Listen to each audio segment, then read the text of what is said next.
let's move on to the third and final topic of the day. And the third and final topic of the day comes to us from Kieran Mackay, who writes, I've been seeing a few comments around the place about Thanos not having to be CGI. He's a 7 foot tall, 500, well, in the movie he's bigger than 7 feet, a 500-pound alien for heaven's sakes. It's not like there are many of them walking around. I just don't see how anyone can think this. It's happened with a lot of CGI heavy characters like Steppenwolf, Hulk, and many more. Also, that group of folks saying there was no need for CGI. But why? You got me. And you know what? I've been seeing those articles as well. There's one comparison I see being made a lot, which is to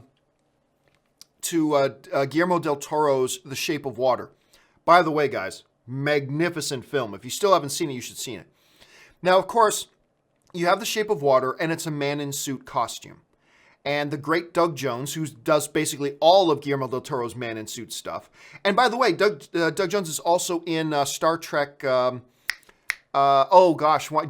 the new Star Trek show. And he's really good in it, by the way. And again, he plays an alien in this big costume, but he's fantastic in it. Anyway, so a lot of people go, well, you know, Guillermo del Toro, I see this comparison being made a lot.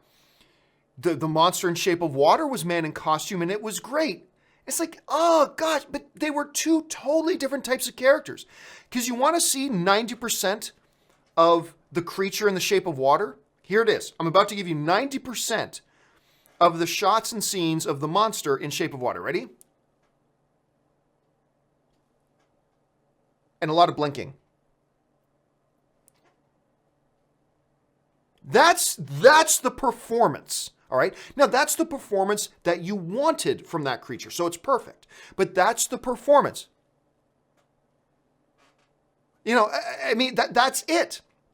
Thanos was a completely different kind of character. Besides the fact that physically you just couldn't embody Thanos in a costume. You just couldn't have done it. But aside from that, the performance needed from Thanos. Thanos was the main character of that movie.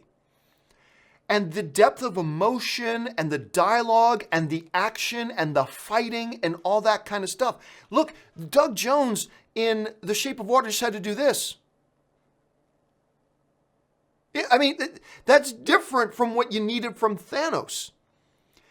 Thanos needed to be 100% expressive movement, basically have an MMA fight with the Hulk, all that kind of stuff. You could not have done that with Man in Suit.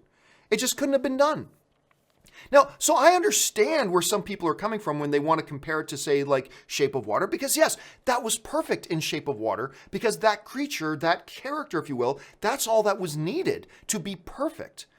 But Thanos was a different thing altogether. So even putting aside the physical limitations of what you needed for a Thanos, the performance limitations that come from doing a man in suit as opposed to being able to be 100% get what you want out of a CGI character. Look, yes, when in doubt, man in suit is probably the better way to go. But there are some circumstances where that just ain't practical or possible.